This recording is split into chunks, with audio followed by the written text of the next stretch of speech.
할렐루야. 아멘. 잘 오셨습니다. 아멘. 우리 옆에 분하고 인사합시다. 잘 오셨습니다. 잘 오셨습니다. 오늘 우리 찬양팀도 훈련을 먼저 해야 되겠습니다. 여러분들이 일당 100을 일당 10명의 목소리를 내야 됩니다. 한번 옆에 분하고 다시 한번 인사합시다. 잘 오셨습니다. 잘 오셨습니다. 한번 더 인사합시다. 당신을 위해 좋은 일이 시작되었습니다. 당신을 위해 좋은 일이 시작되었습니다. 한번 제목을 따라했습니다. 나를 생각하시고 돌보시는 주님. 나를 생각하시고 돌보시는 주님. 여러분, 세상을 창조하신 하나님의 솜씨에 감탄하는 것은 특별한 일이 아닙니다. 그 안에 살아가면서도 그것을 느끼지 못하며 살아가는 게 오히려 이상한 것입니다. 저와 여러분이 읽은 본문은 하나님의 그 창조에 감탄하는 다윗을 보여주고 있습니다. 하나님께서 창조하신 만물이 얼마나 아름다운지 다윗은 그 하나님의 창조하신 그 모든 창조물들을 바라보면서 고백하기를 한 땅을 바라보니 그 안에 있는 모든 것들에 주님의 이름이 있다. 그리고 그 이름을 보니 얼마나 아름답다. 그 주님의 이름이 너무나도 아름답다 고백을 합니다. 주님의 손가락으로 만드신 주의 하늘을 다 바라보니까 우리 하나님께서 그 하늘에 펼쳐놓으신 그 하늘의 별과 달들이 우리 하나님의 영광을 노래하고 있는 것을 보게 된 겁니다. 그리고 그 모든 것이 하나님의 영광을 드러내고 그 하나님의 아름다운 이름을 찬양하고 있더라는 겁니다. 네. 여러분, 한 주간 동안 주님을 찬양하고 살으셨습니까? 아멘. 우리 한번 물어봅시다. 주님을 찬양하고 살으셨습니까? 주님을 찬양하고 살았습니다. 아멘. 아멘이십니까? 아멘. 다윗이 그 밤하늘에 펼쳐진 그 하늘의 별과 달들이 하나님을 찬양하고 그 영광을 드러내는 것을 바라보면서 얼마나 황홀했겠냐라는 겁니다. 하나님께서 그 밤하늘에 수놓으신 그 아침, 그 멋진 그 별들을 바라보면서 다윗이 얼마나 감격스러웠겠냐. 그래서 다윗은 그 하나님의 창조하신 것을 바라보면서 그 놀라고 감탄한 그 마음을 시로 적어내기 위해서 시편 8편을 기록했는데, 그래서 제목을 인도자를 따라 깃빛에 맞춘 노래라 불렀습니다. 깃빛 무슨 뜻입니까? 저도 모릅니다. 다윗만 압니다. 아무리 학자들이 연구를 하려고 깃빛이라는 단어의 의미를 찾으려고 해도 깃빛이라는 뜻이 무슨 뜻인지를 모르고 지금까지 왔습니다. 그런데 깃빛이라는 단어를 사용한 다른 시편들을 바라보니까 하나같이 공통적인 것이 하나 있는데, 그것이 전부 다 뭐냐면 형용할 수 없는 감탄과 기쁨이 그 시들에 묻어있더라는 거예요. 아멘. 할렐루야. 아멘. 그래서 본문 8편을 본문 시편 8편을 우리는 감탄의 시, 기쁨의 시다 라고 부르기도 합니다. 또 어떤 사람은 시편 8편을 천문학자의 노래라 말하기도 합니다. 여러분이 읽은 본문 3절에 이야기하고 있듯이 다윗은 그 밤하늘에 펼쳐진 그 촘촘한 별들과 달들을 바라보면서 그 모든 별들과 그 달이 하나님을 찬양하고 있다는 것을 노래했습니다. 아멘. 그래서 본문 이 시편 8편을 읽은 사람들은 오늘 예배가 끝나면 돌아가면서 밤하늘을 이렇게 바라보게 됩니다. 근데 오늘은 못 봅니다. 비가 와서. 이 땅에 살아가는 사람들로 하여금 다시 한번 그 하늘을 바라보게 하는 시. 그래서 그 하늘을 바라보면서 하나님께서 그 창조하신 그 하나님의 솜씨와 지혜의 그 위대함을 다시 한번 찬양할 수 있게 만드는 시. 그래서 시편 8편을 천문학자의 노래라 이름 짓는 학자들도 있습니다.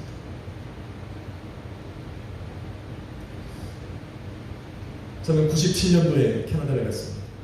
그리고 3년 있다가 2000년도에 인디안 지역으로 선교를 갔습니다. 이틀을 차를 타고 운전해서 40분을 경비행기를 타고 들어간 그 인디안 지역은 정말 황무지입니다. 그 힘들고 어렵게 청년들 이 6명과 함께 배를 타고 그곳으로 갔는데 그곳에 도착하고 나니까 이미 다 진이 빠졌어요. 그런데 그 첫날 밤 그 인디안 지역에서 경험한 그날은 저는 지금도 잊을 수가 없습니다. 우리 자녀들을 데리고 우리 청년들을 데리고 한번 가야 되는데 그 첫날 인디안 지역에 도착했을 때 캐나다 맨 북쪽으로 올라가는 그 지역이 있는데 그 첫날 밤 그 인디안 지역에 펼쳐진 그 오로라는 정말 일평생 잊을 수 없는 광경입니다. 이게 손을 뻗으면 잡을 것 같아요. 무지개는 너무 높아서 안 잡히는데 오로라는 눈앞에서 온 하늘이 녹색입니다. 생겼다가 사라지고 생겼다 사라지고. 그런데 그 오로라 사이로 진짜 요만한 공간도 없이 펼쳐진 그 별들은 정말 광경입니다.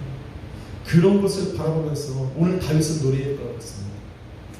그 밤하늘의 별들이 그 아에 떠있는 그 달이 하나님의 영광을 드러내고 있다라고 시를 적을 수 있을 만큼 황홀하고 감탄할 수밖에 없는 광경입니다.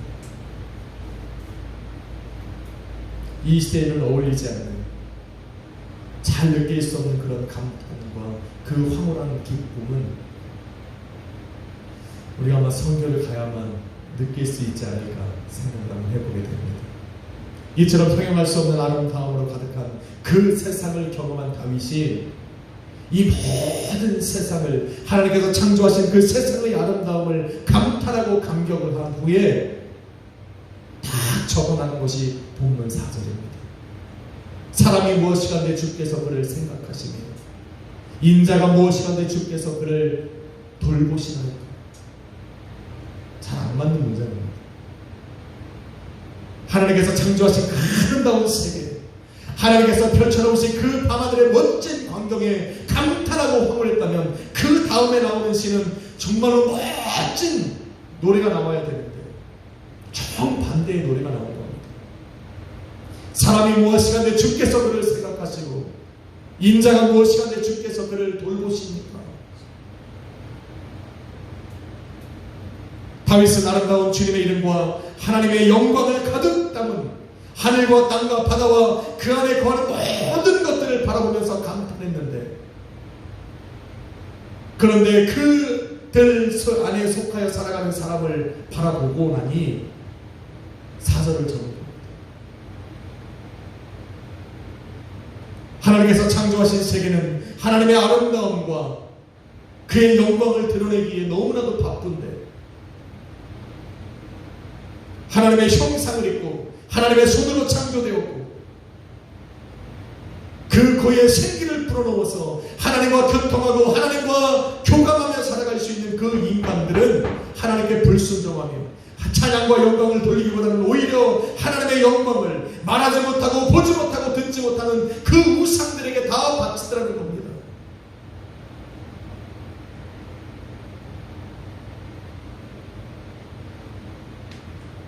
그런 사람들의 모습을 바라보고 나니 다윗이 너무나도 부끄러워. 아름답게 창조하신 이 세상에서 생육하고 번성하고 충만하고 그 땅을 다스리고 정복하라고 주님께서 말씀하셨는데 오히려 그 세상의 아름다움에 빠져서 그것들을 마치 하나님인 것처럼 영광을 돌리고 찬양하고 경배하며 살아가더라는 겁니다. 다윗이 그걸 본 거예요. 사람이 현혹되고 마치 그것이 하나님의 아름다운 것처럼 착각할 만큼 얼마나 그 세상이 아름다운지 세상이 그것에 빠져서 그것을 마치 하나님인 것처럼 찬양하고 살아가는 모습을 바라보라니까 부끄럽더라는 겁니다.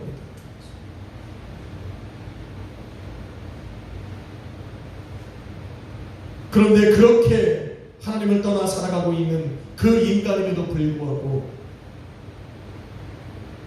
하나님께서 그들을 생각해 주시더라고요. 아멘. 그런 인간임에도 불구하고 하나님께서 그들을 돌아보시고 계시다는 거. 그래서 감탄하다. 아멘. 이사야 선지자는 불순종한 이런 인간이 타락하고 범죄하고 하나님 앞에 돌려야 될 영광을 세상의 우상들 앞에 돌리며 살아가는 그러한 인간이 하나님이 생각 속에 머물고 있다는 것 그 자체가 은혜라고 말을 합니다. 할렐루야. 아멘. 은혜입니다. 아멘.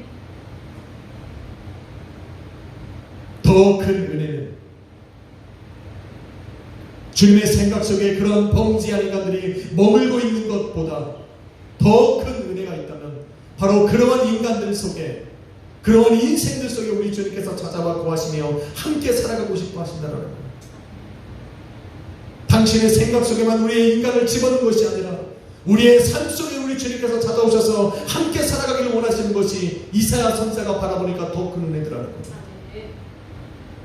하나님은 죄와 함께 거하실 수 없는 분입니다. 그런데 날마다 죄 가운데 살아가는 우리의 삶 속에 우리 주님께서 찾아와 거하신다고 말씀하시니까 그것이 더 은혜라 말하고 있습니다. 할렐루야. 아멘. 이사야 57장 15절에 이르길 내가 높고 거룩한 곳에 거하며 또한 통회하고 마음이 겸손한 자와 함께 거한다 말합니다. 왜 함께 거하십니까?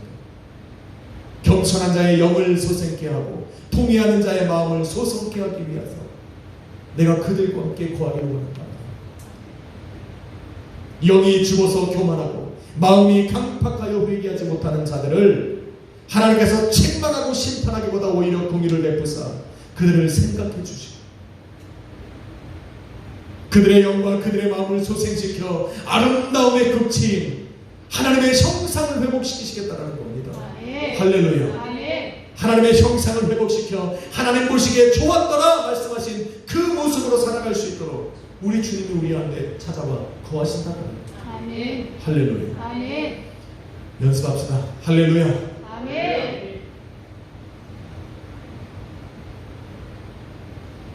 아니 찬양 열심히 하고 거기 들어가서 맥 빠지게 앉아있으면 어떡합니까? 할렐루야. 아멘. 자, 대표로 창근이 한번 해보겠습니다. 할렐루야. 오늘 창근이 뜬 겁니다. 수백 명이 바라보는 입장에서 이름 뜬 거예요. 작으면 창근 이름만 부를 테니까 열심히 하십시오. 아멘.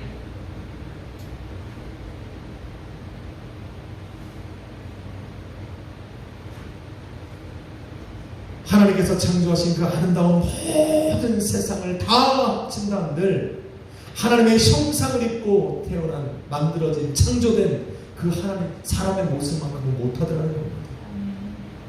그래서 하나님이 보시기에 좋았다라고 말씀하신 첫 번째부터 여섯째 날까지 그 모든 창조하신 것보다 하나님께서 당신의 형상으로 창조하신 그 인간의 모습이 하나님 보시기에는 더 좋았다라는 겁니다. 아멘. 죄로 말미암아 잃어버렸던 그 하나님의 형상을 오늘 예수님께서 그들의 죽었던 영을 살리시고 그 강팍한 마음을 다시 소생시켜서 하나님 보시기에 좋았던 그 모습, 하나님의 형상을 나타내는 그 모습으로 회복시키시기를 원하신다는 겁니다. 그래서 이사야가 그것을 바라보니까 더 은혜더라 말씀하고 있는 겁니다. 아멘. 할렐루야. 아멘. 왜 그랬습니까? 주님께서 이렇게 하시는 이유는 요한복음 15장 7절에 이르시기를 너희가 내 안에 거하고 내 말이 너희 안에 거하자 요구하시는 겁니다. 왜 그렇습니까? 이렇게 할 때야 비로소 너희가 무엇을 원하는 대로 구하면 이루어질 것이기 때문입니다. 아멘. 주님과 하나가 돼야 너희가 무엇을 원하든지 구하는 대로 이루어지기 때문에 그래요. 내가 너 안에 거하면 열매를 많이 맺고 드디어 하나님 앞에 영광을 돌릴 수 있는 그 제자된 삶을 살아갈 수 있으니까 우리 주님께서 내게 말씀하시는 거예요. 내가 너에게 죽었던 영을 소생시키시고 또 내가 너희가 무너졌던 강팍한 너의 마음을 소생시켜서 내가 하나가 되기를 원한다.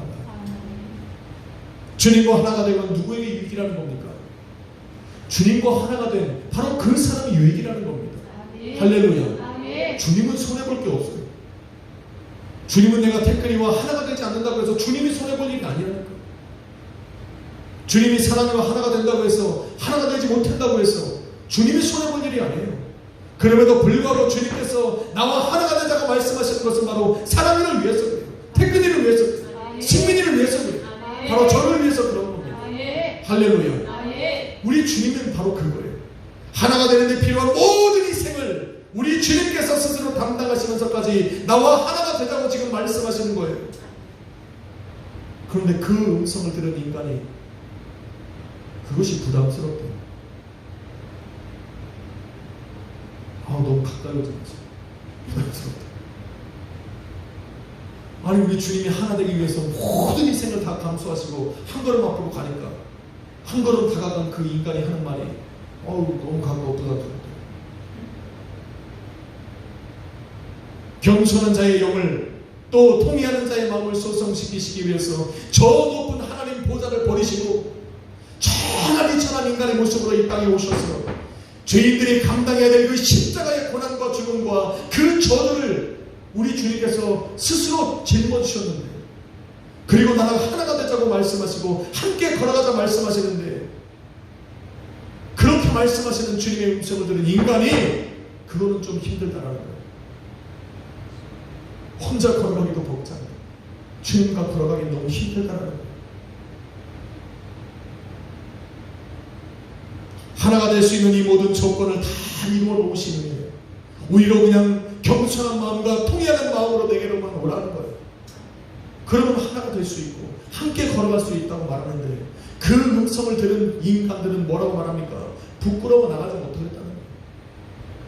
부끄럽다는 거예요. 이게 무슨 경우입니까? 주님께서 하시는 그 모든 요구들이 부담스럽고 힘들고 부끄러워서 거부할 일들입니까? 아니요. 예수님께서는 세상을 비추는 빛으로, 생명의 빛으로 이 땅에 오신 겁니다. 아멘. 그리고는 어둠 속에 거하던 그 사람들에게 너희는 빛으로 나오라 말씀하십니다. 그런데 사람들이 오히려 그 음성을 듣고는 더 깊은 어둠 속으로 숨어버립니다. 빛으로 나가면 지금까지 살아왔던 자신의 모든 것들이 드러나기 때문에 부끄럽다는 거예요. 안 나오는 거예요. 빛으로 나가면 어둠 속에서 마치 벌거벗은 자가 부끄럼 없이 살아갔던 것처럼 살아왔던 그 모든 삶들을 더 이상 살아갈 수 없으니까 빛으로 안 나가고 오히려 어둠으로 숨어버립니다. 예수님께서는 아무리 부르셔도 지금까지 살아왔던 자신의 삶이 너무 좋아 버리고 싶지 않으니까 오히려 예수님에게로 나아가기보다는 한 걸음 더 물러가서 어둠에 숨어버리는 사람들이 더 많아지더라고요.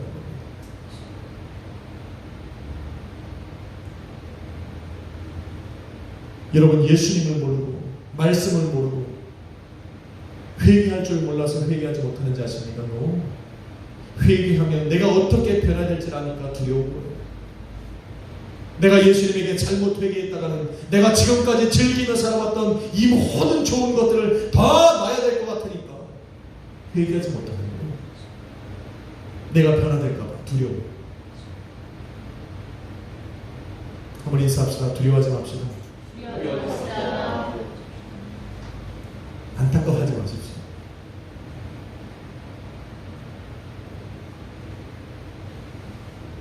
이렇게 살아가는 사람들은 미련하고 무지해서 잠시 즐기는 그 인생 때문에 영원을 포기한 사람들입니다. 다윗은 이런 사람들의 무지하고 미련한 마음과 생각을 알기 때문에 4절을 말합니다. 사람이 무엇이간데 주께서 그를 생각하시고 인자가 무엇이간데 주께서 그를 돌보십니다. 주님의 생각 속에 머물 수 없는 인간이라는 것. 주님께서 돌보기에는 너무나도 부족한 우리인데 하물며 그런 우리를 우리 주님이 생각해 주시느라 그런 우리를 주님께서 돌봐주시오. 감탄합니다. 다윗의 이 감탄은 하나님께서 창조하신 그 세계를 바라보면서 느꼈던 그 아름다움보다 더한 겁니다. 여러분이 지금 이 자리에 남아있는 것은 세상의 그 어떤 아름다움보다 좀 더하다 지금 말하고 있는 겁니다. 아멘. 할렐루야. 아멘. 이것을 모르고 내가 예수 그리스도를 만나는 것, 내가 예수 그리스도 안에 거하고 있는 것, 내가 예수 그리스도에 있는 임재하여 계신 이 예배 가운데 나와서 찬양하고 있는 것, 내가 지금 TV를 틀어놓고 그 예배 속에 지금 실시간으로 예배하고 있는 것 그 자체가 세상에 느끼는 그 아름다움과 그 찬란한 별빛과 달빛보다 더 황홀하고 아름답고 감탄할 만한 일이라고 지금 다윗이 이야기하고 있는 겁니다. 아멘. 할렐루야. 아멘. 주님께서 그를 생각하신다. 원어로는 자카르라는 단어입니다. 생각하신다. 자카르. 무슨 뜻입니까? 기억하다, 언급하다, 마음에 품다, 회상하다, 이런 뜻입니다. 타락하고 범죄하고 불순종하며 살아가는 저 인간을 우리 주님께서 기억하고 그의 이름을 언급해 주시고 그 마음으로 품으시고 회상해 계시다는 겁니다. 아멘. 그래서 은혜라는 겁니다. 아멘. 공통적인 것은 이 모든 단어들 뜻 안에 그리움이라는 단어가 포함되어 있습니다. 그리운 마음이 있기에 그를 기억하고 계시고 그리운 마음으로 그의 이름을 언급해 주고 계시고 그리움이 그 사람을 마음에 품고 그와 살아왔던 추억을 회상하고 계시다는 겁니다. 할렐루야. 아멘. 그런데 우리를 향한 죄인을 향한 그런 죄인으로 살아가는 저와 여러분을 향한 하나님의 그 주님의 그 생각이 깊어지고 저와 여러분을 향한 그 그리움과 그 사랑이 더욱더 극치에 달하고 나니까 우리 주님께서는 생각만으로 되지 못하고 저와 여러분을 찾아와 만나주시길 원합니다. 아멘. 그래서 이 땅에 오신 거예요. 아멘. 그래서 이 땅에 오신 거예요. 우리 주님이 생각하시다가 그 생각하시는 그리움과 사랑이 극에 달하니까 더 이상 생각만으로는 우리를 이 가슴에 품을 수 없으니까 당신이 직접 이 땅에 찾아오시는 겁니다. 방문하신 거예요. 여러분의 인생에 방문하시고 여러분의 가정에 방문하시고 여러분의 삶의 그 깊숙한 곳으로 우리 주님께서 찾아와 방문해 주신 겁니다. 아멘. 그것이 본문의 돌보시다라는 뜻이에요. 인자가 무엇이간데 주께서 그를 돌보십니까? 라고 할 때 이 돌보다라고 하는 뜻이 방문하다라는 뜻입니다. 그래서 주께서 그를 돌보신다는 말에 원하는 방문하다라는 뜻을 가진 파카드입니다. 한번 따라합시다. 파카드. 파카드. 다시 한번 합시다. 파카드. 파카드. 이거 중요한 단어예요. 시편 8편에서 중요한 단어가 아까 읽었던 자카드라는 단어와 파카드라는 단어예요. 우리 주님께서 돌보시는 것은 바로 방문하신다, 찾아가신다, 이런 뜻입니다.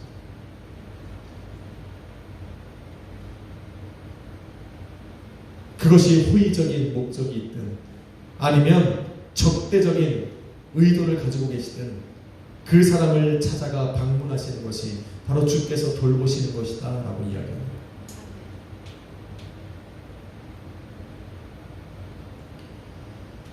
성경은 주님께서 찾아가 방문하시는 목적을 세 가지 이야기합니다.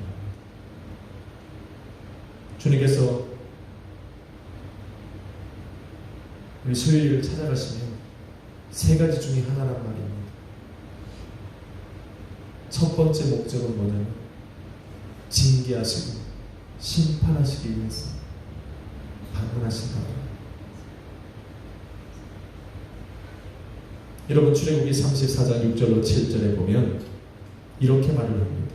여호와는 자비롭고 은혜롭고 노하기를 더디하고 인자와 진실이 많은 하나님이시니 인자를 천대까지 베풀고 악과 과실을 또 죄를 용서하시는 분이라 말을 합니다. 그러나 잘 들으셔요. 그러나 벌을 면제해 주시는 것은 아니니 그 아비의 악행을 자손 3, 4대까지 보응하시는 분이라. 그런데 그 보응이라는 단어, 그게 찾아가다, 방문하다 라는 원어와 동일합니다.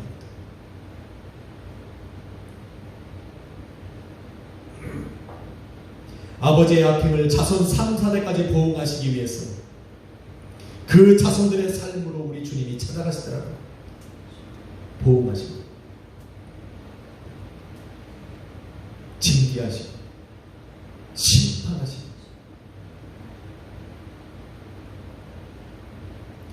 하나님의 이 말씀은 죄의 심각성을 인식하지 못하고 살아가는 그 사람들에게 강한 경각심을 주는 겁니다.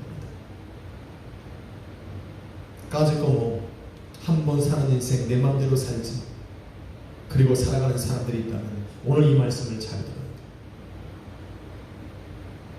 당신이 저지른 이 악행 때문에 하나님께서는 3, 4대까지 찾아가셔서 갚으신다, 징계하신다, 심판하신다.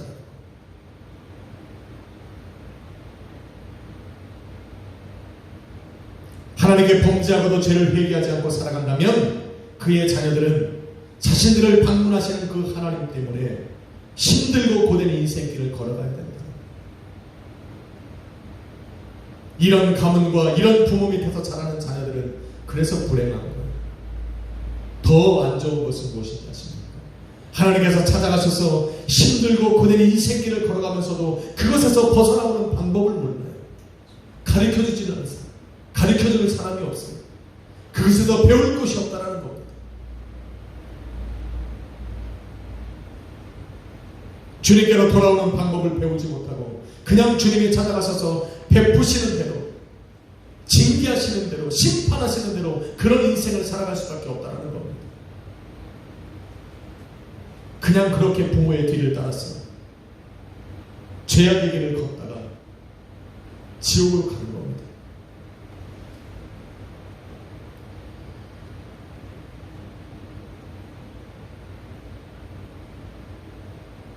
그래서 믿는 가정에서 태어난 자녀들은 땡큐예요. 아멘. 진짜 부모한테 땡큐예요. 아멘. 더욱 이 자리에 나와서 우리 하나님을 예배하고 찬양할 수 있는 여러분은 가장 복된 사람. 아멘. 한번 인사합시다. 당신은 복된 사람입니다. 당신은 복된 사람입니다. 아멘. 아멘. 죄를 안 짓는 것이 아니라 죄를 짓고 돌아오고 주님께로 돌아갈 수 있는 방법을 아는 사람입니다. 아멘. 그래서 여러분은 복된 겁니다. 두 번째 우리 주님이 방문하시는 목적은 첫 번째와는 정반대입니다. 하나님께서 자비를 베풀고 힘을 주고 구원과 복을 주시기 위해서 찾아가시는 거예요. 아멘. 아마 주님이 여러분을 찾아가시고 방문하시면 여러분의 인생을 녹화하고 찾아가시면 바로 이 이유 때문이라 믿습니다. 아멘. 할렐루야. 아멘. 여러분 룻기 1장에 보면 나옴이라고 하는 여자가 나옵니다. 이 나옴이라는 여자는 하나님의 백성인 유다 백성입니다. 유대 백성입니다. 그런데 남편과 아들 둘을 데리고 모압 땅으로 들어갑니다. 이 모압 땅으로 들어갔어요. 그곳에서 두 아들은 모압 여인과 결혼을 합니다. 그런데 얼마 지나지 않아서 그 몇 년 사이에 남편도 죽고 있던 그 두 아들도 다 죽어버립니다. 이제는 그 모압 땅에서 모압 여인 그 두 며느리만 데리고 살아가는 그런 살아가야 되는 상황에 접한 겁니다. 먹을 것도 다 떨어지고 살 길도 막막해진 바로 그 순간 이 나오미의 이 시어머니는 정말로 살아갈 길이 막막합니다. 그런데 룻기 1장 6절에 보니까 소문이 들립니다. 여호와께서 자기 백성에게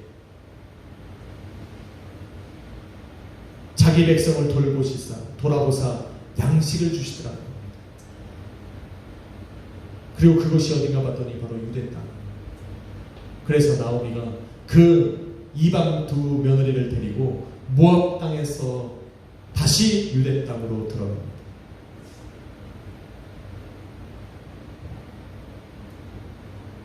여호와께서 자기 백성을 돌보시사 돌아보다라고 하는 그 돌보시다라고 하는 그 단어가 바로 방문하다라고 하는 단어, 그 파카드입니다.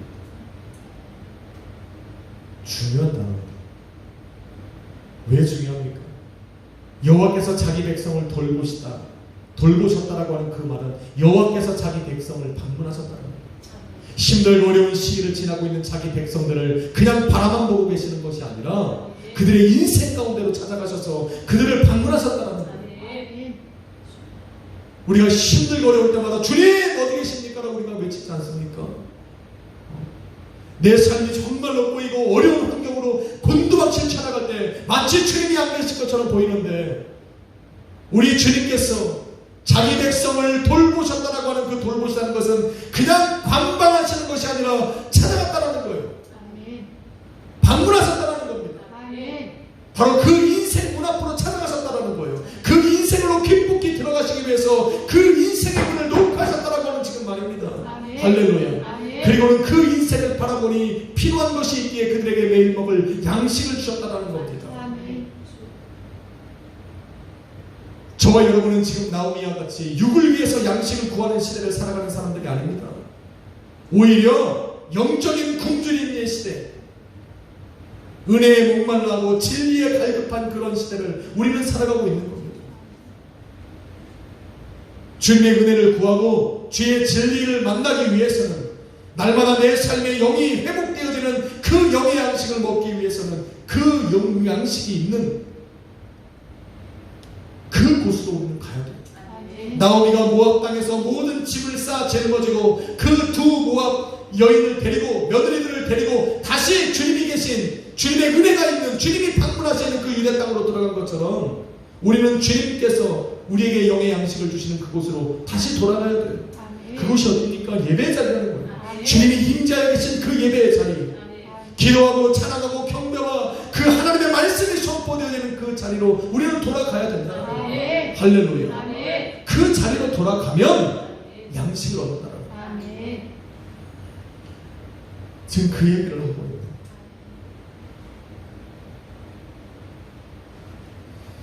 여러분 창세기 21장 1절로 2절에 보면 주님께서 무자했던 사라를 찾아가셔서 말씀하셨어요.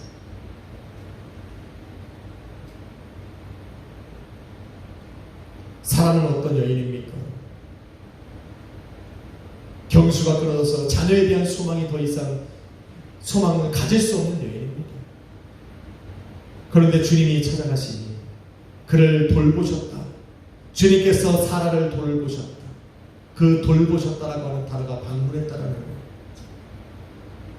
자식이 없어서 가슴을 치고 통에 자복하고 사람들에게 무시를 당하던 바로 그렇게 살아가던 그 사람을 우리 주님께서 돌보셨다라고 하는 것은 뭐냐면 그 여인에게 찾아가셨다라는 거예요. 방문하셨다라는 거예요. 그리고 그의 아픔과 슬픔과 괴로움을 바라보면서 그 사라에게 약속하시기를 내가 너에게 아들이 있을 것이다. 그런데 얼마 있다가 주님께서 말씀하신 그 시기에 아브라함에게 아들을 낳아주었다. 주님이 약속하시면 그 안에 해답이 있는 거예요. 할렐루야. 주님이 약속하면 그 안에 해답이 있는 거예요. 인생의 답이 그 안에 있는 거예요. 주님이 찾아가서 만나주시면 그 모든 문제는 해결되는 겁니다.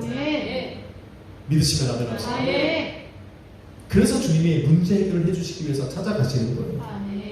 심지어는 누가복음 1장 68절에 보면 세례 요한이 이 땅에 왔을 때 그 아비 스가랴가 우리 하나님께 찬양하여 이르기를 찬송하리로다 주 이스라엘의 하나님이여 그 백성을 돌아보사 속량하셨다 말합니다. 돌아보셨다. 이것이 바로 방문하셨다. 하나님께서 당신의 백성들을 속량하시기 위해서 하신 일이 뭐냐면 찾아가 방문하시는 거예요.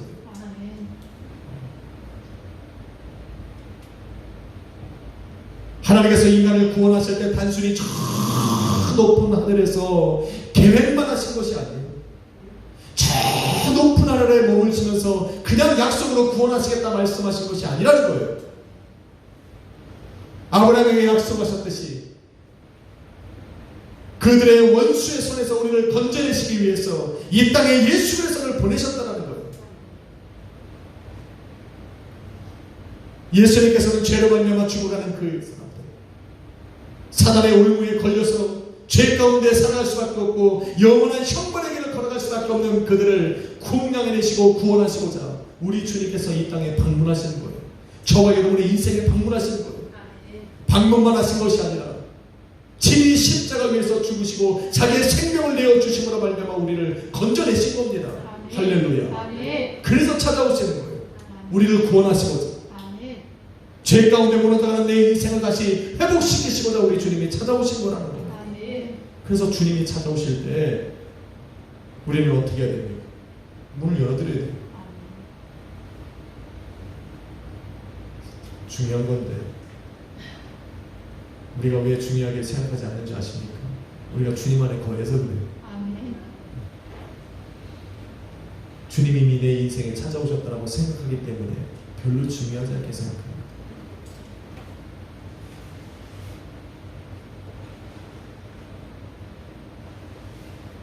하나님께서 당신의 자녀들을 방문하셨다는 것은 그들에게 자비와 복과 구원과 은혜와 사랑과 힘을 주시기 위함인 것을 우리는 기억해야 됩니다.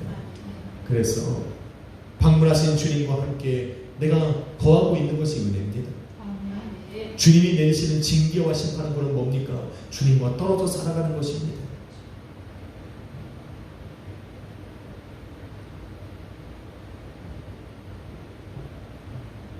마지막 세 번째 우리 주님이 방문하시는 목적은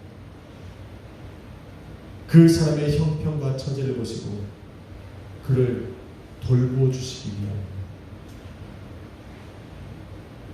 두 번째가 우리 하나님이 은혜를 주시고 구원을 주시고 자비를 베푸시고 힘을 주시기 위한 것이라면 세 번째 이유는 뭐냐면 그에게 찾아가셔서 그의 형편과 처지를 보시고 그를 돌봐주시기 위함입니다. 그런데 돌봐주시다 야고보서 1장 27절에 보면 너희는 고아와 과부를 환난 중에 돌아보라는 말입니다. 이 돌아보다는 것이 뭐냐면 방문하다라는 뜻입니다. 여러분 고아와 과부는 성경에서 가장 힘없고 연약한 자들을 말할 때 고아와 과부라라는 표현을 씁니다. 스스로는 먹을 양식을 구하며 살아갈 수 없는 사람들. 그래서 누군가의 도움을 필요로 하지만 아무도 그들에게 값없이 은혜를 베풀려고 하지 않는 사람들. 사람들이 외면하고 무시하는 사람들. 바로 그들이 고아와 과부입니다. 그런데 그 고아와 과부를 돌보시기 위해서 우리 주님이 그들의 인생 가운데 찾아가셨다는 거예요. 그들의 인생을 녹구하시고 그들의 인생 안으로 들어가셨다는 겁니다. 왜? 함께 살자고. 그냥 단순하게 한 번만 빼꼼 쳐다보고 나오는 것이 아니라 함께 살자고. 주님이 여러분을 찾아가신 것은 한 번 여러분을 바라보기 위해서 주님이 찾아가신 것이 아니라 한 번 은혜를 주시기 위한 것이 아니라 한 번 은혜를 베풀고자 찾아가신 여러분의 인생 속에 우리 주님이 함께 동거하며 살아가시기 위해서 여러분을 방문하셨다는 겁니다. 이것이 은혜라는 거예요. 할렐루야. 그리고는 뭐라 말씀하십니까? 내가 세상 끝날까지 너희와 항상 함께 할 것이다. 우리가 주님 앞에 서서 영원한 천국에 들어가는 그 순간까지, 아니요 그 영원한 천국에 들어가서 영원이라는 시간을 그곳에 살아가는 동안에도 우리 주님이 우리와 함께 하시기 위해서 이 시간에 나를 찾아오셨다는 거예요. 내 인생을 높여하고 내 인생 안으로 들어오셨다는 거예요. 왜? 함께 살아가자고, 함께 걸어가자고. 우리 주님이 열어놓으신 그 축복의 길, 은혜의 길로 우리 하나님이 나와 함께 걸어가자고 나를 찾아오셨다는 겁니다. 할렐루야. 멋진 다윗이 지금 이것을 깨달은 거예요. 하나님께서 주놓으신 저 밤하늘의 놀라운 그 광경을 바라보면서 감탄했는데 그 안에 살아가는 인간이 오히려 하나님 앞에 불순종하고 타락하며 살아가는 모습을 보니 너무나도 부끄럽다는 거예요. 그런데 부끄러운 그 인간을 우리 하나님이 생각하시고 오히려 그들의 인생 가운데 찾아오신 것을 바라보면서 더 감탄하고 감격한 겁니다. 그런 인생을 자기의 마음에 품고 자기의 가슴으로 생각하고 이제는 그들을 위해서 자기의 생명을 내어주는 것을 그 예수님이 오시기 수천 년 전부터 다윗은 그것을 본 거예요. 그리고 감탄하고 있는 거예요. 감격하고 있는 거예요. 여러분 감격스럽지 않습니까? 그 예수님께서 오늘도 타락하고 범죄하며 살아가는 저와 여러분을 위해서 오늘도 내 인생에 찾아오셨다는 것이 감격스러워야 돼요. 이것이 감격스럽고 감탄스러워야 우리는 하나님을 만날 때마다 늘 그 앞에 나갈 때마다 겸손하고 통회하는 모습으로 나갈 수 있는 거예요. 그런 우리와 함께 우리 주님이 거하신다. 할렐루야. 주님과 함께 살아가는 것이 기쁘시면 아멘 합시다. 너무 심플하네. 감탄하고 있잖아. 다윗은 막 그냥 감탄하고 있잖아요. 시편 8편을 읽다 보면 그 다윗의 감탄이 막 구절구절 묻어나잖아. 여러분도 아멘 해야지. 너무 시크하잖아. 이런 거 너무 시크하면 안 돼. 아멘. 예수님은 자기 생명을 걸고 찾아오셨는데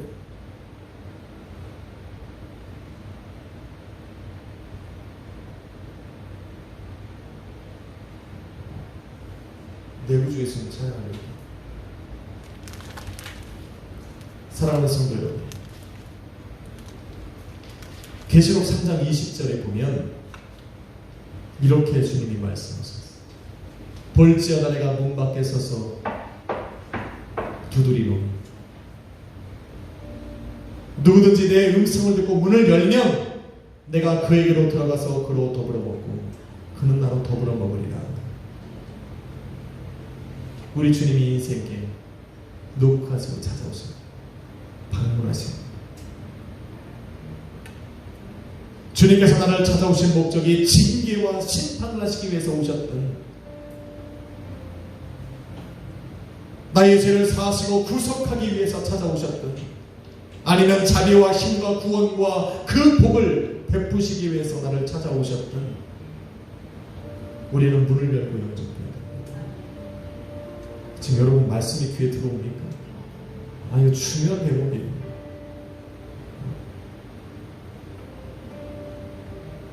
예수님께서 나를 찾아오신 그 목적이 무엇이든 주님께서 나를 찾아오셨다는 것, 그것만으로도 우리는 감격해야 돼요. 왜? 주님이 지금까지 나를 생각해두고 있었다는 거 아닙니까? 나를 내어버려 두신 것이 아니라 나를 생각해 오셨기에 나를 지금 찾아오셨다는 것 아닙니까? 주님께서 나를 생각하셨다는 것은 나에게 아직 회개할 수 있는 기회가 있다는 거예요. 겸손하고 통회하고 자복하는 마음으로 주님 앞에 나갈 수 있는 아직 기회가 남아있다는 겁니다. 겸손한 마음으로 주님 앞에 나아가서 죽었던 나의 영과 죽었던 나의 마음을 소생시켜서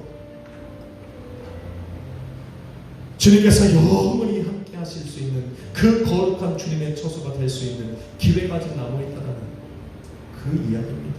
그 의미입니다. 그러니 주님께서 내 인생을 놓고 하실 때 우리는 왜 오셨냐고 물어보는 게 아니라 일단 열어드려야 돼요. 내 인생에 들어오시라고. 주님께서 나를 찾아와 만나주실 때 우리는 만나야 합니다.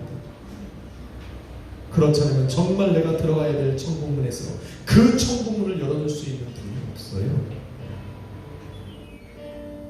우는 사자같이 우글거리는 저 악한 마귀가 들끓는 세상 속에서 내가 문을 열고 들어가야 되는 그 양의 무리에 그 문을 열어줄 사람이 없다는 겁니다. 나를 이 땅에 살아가면서 안전하게 보호하실 수 있는 그 문을 열어주실 수 있는 분이 없다는 거예요. 그러니 주님이 내 인생에 녹음하실 때 열어줘야 된다. 할렐루야.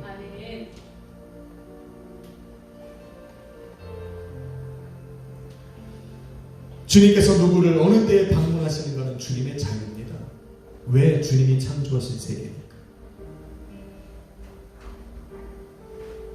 누구나 찾아가실 수 있고 언제든 찾아가실 수 있는 그 주님의 자유가 오늘 나를 향하고 있던 것에 다윗은 감탄하고 있다. 수많은 사람들 중에 주님이 나를 찾아오신 것에 감탄하고 있다. 그 주님이 나를 돌보시는 것에 감탄하고, 그것이 바로 내 삶의 은혜고 감격이고 감탄할 일이라고 지금 이야기하고 있는 겁니다.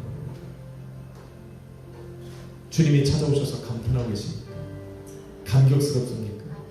오늘 여러분이 주의 이름을 부르면서 찬양하는 것이 감격스러워야 합니다. 주님께서 펼쳐놓으신 저 아름다운 세상보다, 그 세상의 아름다움보다 오늘 나를 찾아오셔서 나를 회복시키신 그 사랑이 더 감격스럽다 지금 이야기하고 있는 거예요. 할렐루야. 우리는 그런 분들이에요. 나를 찾아오신 그 주님을 내 인생의 주님으로 영접해서 우리는 이제 내 인생을 다시 설계해 나가야 돼. 다시 세워나가야 돼. 다시 설계하는 그 자리에서는 내가 주인이 아닌 주님이 주인이 되었습니다. 나의 인생과 가정과 자녀를 우리 주님이 세워나가실 수 있도록 새로운 삶을 세워나가야 될 줄 믿습니다. 할렐루야. 크게 한번 아멘 합시다. 아멘. 아멘. 그렇게 또 한 주를 우리는 살아가야 될 줄 믿습니다. 기도하겠습니다. 거룩하신 아버지 하나님 감사합니다. 주님이 창조해 놓으신 그 세상은 아름답습니다. 그러나 죄 가운데 죽을 수밖에 없었던 내 인생에 그 인생을 주님이 생각하시고 오늘도 그 인생 가운데 찾아오셔서 함께 거하시길 원하시는 그 주님의 사랑이 더 감격스럽습니다. 오늘도 나를 찾아오신 주님, 온 땅이 노래하듯 온 세상이 주님의 영광을 돌리고, 오늘도 나의 인생 속에 주님께 영광 돌리고 주님을 찬양하는 삶을 살아가게 하여 주옵소서. 오늘도 우리가 입술 열어 주님을 찬양하고, 오늘도 주님께 간절히 구하며 나아갑니다. 동행하시고 응답하시고 모든 찬양과 경배를 받아 주옵소서. 예수 그리스도의 이름으로 기도했습니다. 아멘. 우리 찬양 하나 드립시다. 아까 우리 전사님 찬양한 대로, 내 구주 예수님, 주 같은 분은 없습니다. 내 평생에 찬양하고 내 평생에 경배합니다. 찬양 드리신 후에 우리 교회와 여러분의 가정과 인생을 위해서 오늘도 주님 내 인생에 찾아와 달라고 우리 주여 한번 우리 합심으로 기도하겠습니다. 내 구주 예수님 찬양합시다. 내 구주 예수님, 주 같은 분은 없네. 내 평생에 찬양하리 놀라운 주의 사랑.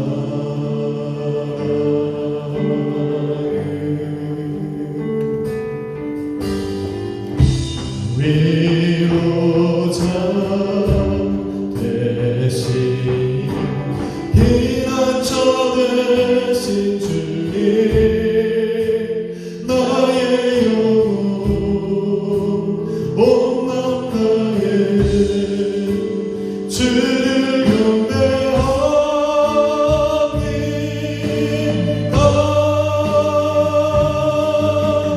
온 땅이여 주님께 외쳐라. 능력과 위엄에 안 되신 듯 상고하라 소리쳐 주의 이름을 높이리. 주의 날이 기뻐 노래하며 영원히 주님을 사랑하리라. 신실하신 주의 약속과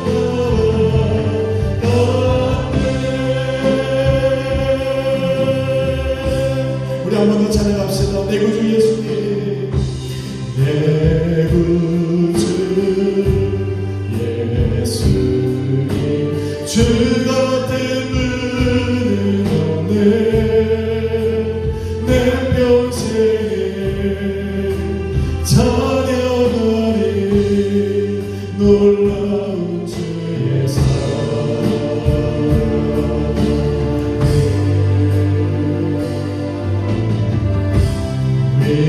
위로자 되시며 피난처 되신 주님, 나의 영혼 온 맘 다해 주를 경배합니다.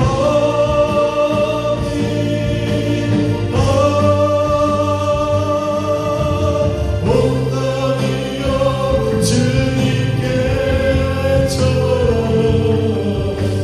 능력과 위엄에 안 되신 듯 상고하라 소리쳐 주의 이름을 높이리. 주의 날이 기뻐